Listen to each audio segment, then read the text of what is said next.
Kuwento ko lang sa inyo mga idol, napaka-importante nito lalo-lalo sa mga newbie natin sa nagsisimulang mag-refer ng electric fan.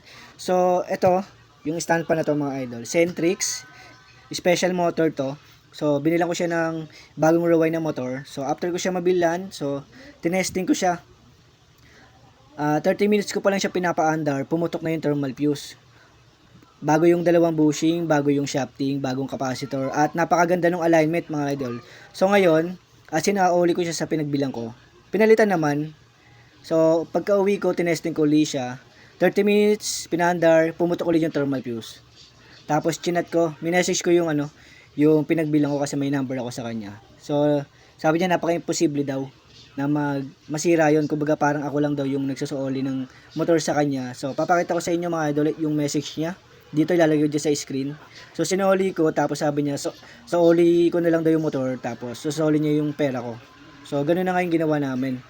Tapos kinabukasan mga idol, bumili ako sa ibang shop ng bagong rewind na motor. Yun, okay na mga idol. Hindi na siya pumuputok yung thermal fuse. So bakit nga ba pumutok yung thermal fuse dun sa unang pinagbilang ko? So ganito yan mga idol. Dahil kulang sa turns, maling magnetic wire yung ginamit. So yun yung dahilan kung bakit pumuputok yung thermal fuse mga idol, dahil sobrang init, di ba? So 30 minutes pa lang pinapaandar bago yung bushing dalawa, bago yung shafting, bago yung capacitor, at napakaganda ng alignment mga idol, oh. Yan, oh, timo. Napakaganda ng alignment.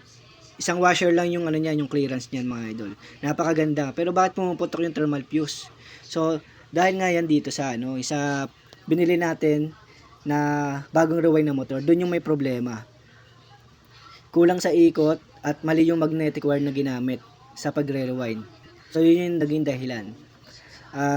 Napaka-importante nito sa mga newbie mga idol. Kapag bibili kayo ng bagong rewind na motor ay i-testing nyo at least 1 hour para makasigurado kayo na buo talaga yung motor na binili nyo, walang back job, di ba? Tapos lalagyan nyo siya ng thermal fuse.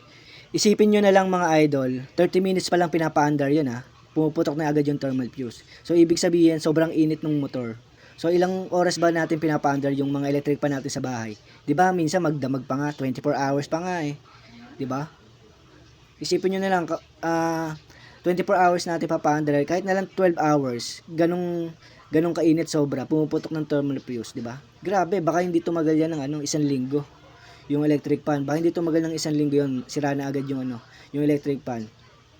'Di ba?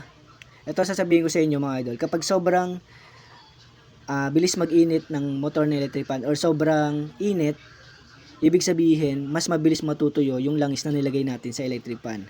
At doon nagsisimula masira yung electric fan kapag natuyo ng langis, 'di ba?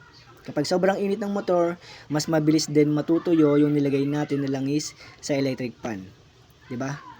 Kaya napakahalaga maglagay tayo ng thermal fuse kapag bagong rewind ng motor mga idol, kasi for safety ng customer, saka for safety rin ng pangalan mo bilang technician, bilang manggagawa ng electric fan, di ba? Paano mo malalaman kapag back job yung yung motor na nabili mo kung hindi mo siya lalagyan ng thermal fuse, di ba? Yan, hawakan mo lang kapag mabilis mag-init ng 5 minutes, back job na. So hindi ganoon mga idol.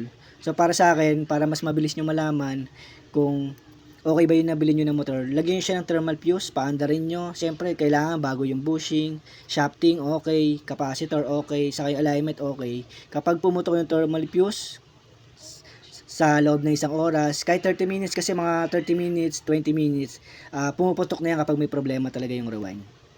So yun lang mga idol, share ko lang itong video na to para sa mga newbie, sa mga baguhan na nagre-refer ng electric fan, kasi para kapag na-experience nyo yung ganito, ay masauli nyo agad yung motor na binili nyo.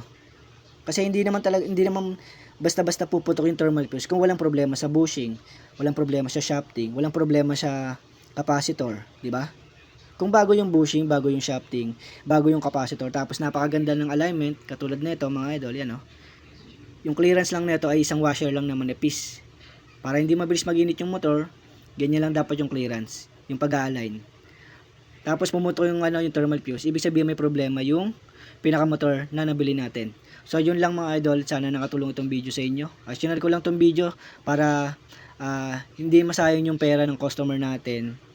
Kasi kapag Hindi nyo siya nilagyan ng thermal fuse, tapos ganoon nga yung problema, mabilis mag-init yung motor, sobrang init. Baka hindi tumagal ng isang buwan yung electric pan yun, masira agad, di ba? Kumbaga sayang yung pera ng customer natin mga idol. Saka bilang safety rin ng pangalan mo bilang technician, para makaiwas ka rin sa back job.